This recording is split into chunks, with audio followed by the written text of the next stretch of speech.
നമസ്കാരം. 14 ന്യൂസിലേക്ക് സ്വാഗതം. EVM മാറ്റി കൃത്യമായും ബാലറ്റ് പേപ്പർ കൊണ്ടുവരേണ്ടത് ഇന്ത്യൻ ജനാധിപത്യ മൂല്യങ്ങൾ സംരക്ഷിക്കേണ്ടതിന്റെ ആവശ്യകതയാണെന്ന് സമാജ്വാദി പാർട്ടി ഇന്നും ഇന്നലെയും പറയാൻ തുടങ്ങിയതല്ല. 2014 BJP 71 സീറ്റുകൾ UP-യിൽ നേടിയപ്പോൾ വാസ്തവത്തിൽ അതിൽ കൃത്യമായി തിരിമറിയുണ്ടെന്ന് ആരോപിച്ച് ആദ്യമായി രംഗത്ത് വന്നത് സമാജ്വാദി പാർട്ടിയാണ്. അതിനുശേഷം സമാജ്വാദി പാർട്ടി നിരന്തരമായി സമരങ്ങൾ നടത്തി. ഇക്കുറി ഉത്തർപ്രദേശിൽ സമാനതകളില്ലാത്ത വിജയമാണ് സമാജ്വാദി പാർട്ടി നേടിയെടുത്തത്. 80-ൽ 37 സീറ്റുകൾ സമാജ്വാദി പാർട്ടി നേടിയെടുത്തപ്പോൾ BJP 33-ൽ ഒതുങ്ങി എന്നുള്ളത് എടുത്തു പറയേണ്ട കാര്യമാണ്. ഇപ്പോൾ ഹരിയാനയിലും ജമ്മു കാശ്മീരിലും തെരഞ്ഞെടുപ്പ് നടക്കാനിരിക്കെ ഇലക്ട്രോണിക് ബാലറ്റ് വീണ്ടും തിരികെ കൊണ്ടുവന്ന് EVM-ന് കൃത്യമായി മറുപടി കൊടുക്കേണ്ടത് ആവശ്യമായിരിക്കുകയാണ്. അതായത് EVM സംവിധാനം ഈ രാജ്യത്ത് സുതാര്യമാവില്ല. വോട്ടെണ്ണി തിട്ടപ്പെടുത്താൻ സമയം കൂടുതൽ വരുമെങ്കിലും ഏറ്റവും സുതാര്യമായ ഏറ്റവും സ്പഷ്ടമായ കാര്യമാണ് EVM-ന് പകരം പേപ്പർ ബാലറ്റ് എന്നുള്ളതാണ് യാഥാർത്ഥ്യം. ഇലക്ട്രൽ ബാലറ്റുമായി ബന്ധപ്പെട്ട കാര്യത്തിൽ പേപ്പർ ബാലറ്റ് സംവിധാനം ഉപയോഗിച്ചാൽ വാസ്തവത്തിൽ ജനങ്ങൾക്ക് സുതാര്യതയോടെ കാര്യങ്ങൾ മനസ്സിലാക്കാൻ കഴിയും. എന്നാൽ അസാധു വോട്ടുകളുടെ എണ്ണം കൂടിയേക്കും എന്നുള്ളത് മറ്റൊരു വസ്തുതയാണ്. എന്നാൽ അത് പരിഹരിക്കാനുള്ള സംവിധാനങ്ങൾ സ്വീകരിക്കേണ്ടതും ഇലക്ഷൻ കമ്മീഷനാണ്.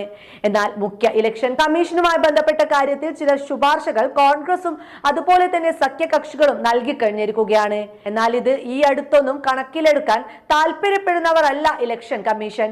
ഇലക്ഷൻ കമ്മീഷൻ പറയുന്നത് ഇതുവരെ ഉണ്ടായ ഇലക്ഷനുമായി ബന്ധപ്പെട്ട കാര്യത്തിൽ ഒരു ക്രമക്കേടും നിങ്ങൾക്ക് തെളിയിക്കാൻ കഴിഞ്ഞിട്ടില്ല എന്നാണ്. ആ ക്രമക്കേട് തെളിയിക്കാൻ കഴിയാത്തിടത്തോളം കാലം നിങ്ങൾക്ക് ഇത്തരത്തിലുള്ള നടപടികളുമായി മുന്നോട്ടു പോകാൻ കഴിയില്ല. അതുകൊണ്ടാണ് കോൺഗ്രസിന്റെ നേതാവും അഭിഭാഷകൻ കൂടിയായിട്ടുള്ള അഭിഷേക് മനു സിൻവിയെ ഉപയോഗിച്ച് കൃത്യമായ ഒരു കേസ് ഫയൽ ചെയ്യാൻ വേണ്ടിയുള്ള ശ്രമം കോൺഗ്രസ് തുടങ്ങിക്കഴിഞ്ഞിരിക്കുന്നത്. മറ്റൊന്നുമല്ല, പേപ്പർ ബാലറ്റ് സംവിധാനം തിരികെ കൊണ്ടുവരേണ്ടതിന്റെ അനിവാര്യതയെ സുപ്രീം കോടതിക്ക് ബോധ്യപ്പെടുത്താനുള്ള നീക്കമാണ് അഭിഷേക് മനു സിൻവി നടത്തുന്നത്. വാസ്തവത്തിൽ അത് കാലഘട്ടത്തിന്റെ ആവശ്യമാണ്.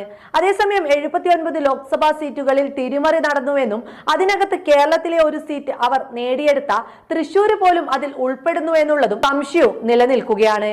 മാത്രമല്ല, വാസ്തവത്തിൽ BJP-ക്ക് അനുകൂലമായ റിസൾട്ട് ആയിരുന്നില്ല ഒഡീഷയിൽ ഉൾപ്പെടെ ഉണ്ടാകേണ്ടിയിരുന്നത്.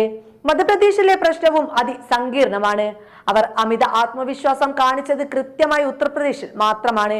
മറ്റു സ്ഥലങ്ങളിൽ അവർക്ക് ആത്മവിശ്വാസക്കുറവുള്ളത് കൊണ്ട് തന്നെ ഇത്തരത്തിലുള്ള സംവിധാനങ്ങൾക്ക് സാധ്യതയുണ്ട് എന്നുള്ളത് കോൺഗ്രസും ആരോപിക്കുന്നുണ്ട്.